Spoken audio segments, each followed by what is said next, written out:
Raising children during the teenage years becomes increasingly challenging.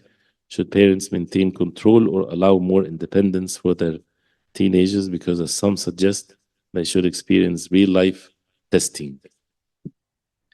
This last part of the question is always amazes me. What is the meaning of real life testing? If it means let them commit sins, because it means this way really by some. Let them commit sins.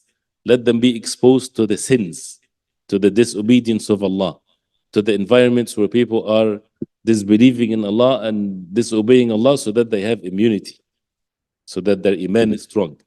Where that come from? Allah. Is that deen, wahy, Quran, Sunnah? When we're supposed to be away from what is haram. And the issue of having experience or not having experience, the Quran will give you all of this. Quran will experience you, give you the experience of all sorts of things and warn you from all sorts of evil. You don't have to be close to it. You don't have to do it for you to have immunity from it.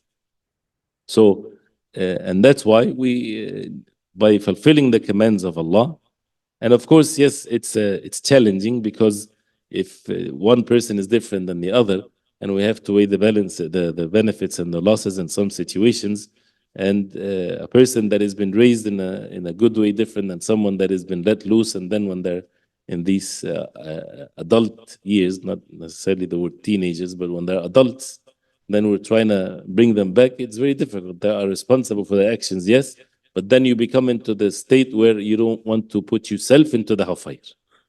So if you have someone in your household and he knowingly, openly wants to commit a sin, you don't help them, you don't approve, you don't do any means for them to disobey Allah subhanahu wa ta'ala. You have the concern towards them, but it's also you're addressed by this.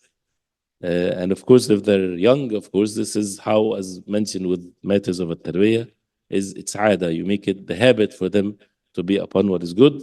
And we have fault in this when we expose them. May Allah subhanahu wa ta'ala forgive us. But we allow this exposure and to the best of our ability. But then we have to make dua to Allah subhanahu wa ta'ala and seek help from Allah subhanahu wa ta'ala. But again, it's the words, as long as no sins are committed, there's nothing whatsoever that would make the sin as an excuse or means for people to, for whatever reason or means they're seeking. Can you elaborate this, what you said? Like you also said that when Nabi Sallallahu Alaihi Wasallam it separated the batil.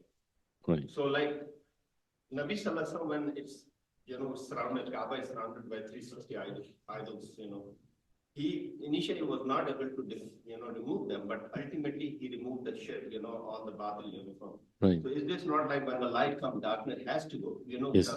The truth should not conquer because that belongs to Allah subhanahu wa ta'ala. You should steadfast and remove, because isolation is not the solution. Because many people isolate themselves because we are righteous and I don't want to be with dirty people. Then if that is the case, then why? Because there is a fight, like it's always the key thing. Our iman is weak. That's a different thing. If we become blend with some of we compromise it. That's our weakness. No. So it's not right that the truth should stand and should because try to stop with their hand and tongue and their at least in heart, and in that case you have to leave the place. Right. And that's why when what is meant by this is that the hadith of the Prophet ﷺ makes it very clear. المؤمن الذي يخالط الناس ويصبر على أذاهم خير من المؤمن الذي يعتزل الناس ولا يصبر على أذاهم. The believer that mixes with people and he's patient with the harm, that means he is not compromising his deen, is better than the one that isolates himself and he has no patience when it comes to mingling with people. So, but we don't throw ourselves into the environments of sins. This is a completely different matter.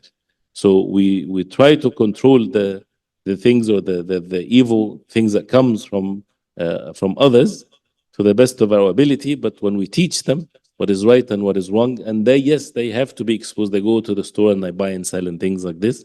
But as parents, we have to make sure that we don't put them into harm's way or to earning haram or to be to the best of our ability, of course.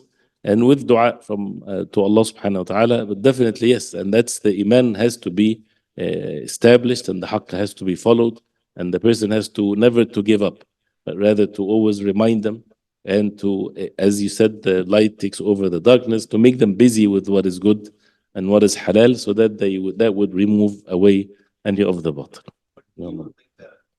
It also can create self-righteousness too, because like when you consider other people, I don't want to be with that person, because they are, because even you see Umar radiallahu anhu, after 6 years of he accepted Islam, he was trying to kill Nabi Sallallahu Alaihi Wasallam, and he become number 2. You don't know the other person who you think is lower. Down the road, he'll go far ahead of you. No. So you can't say that you always have good guman, with the people also, that they may become better than Of course, no. And we should try to correct, and sit with them. No. This is our responsibility, No, that's true. And to be kind and to give them da'wah, and with the children to teach them what is haqq, and it's a personal choice at the end. Guidance is in the hands of Allah. Allah musta'an. May Allah make it easy on them.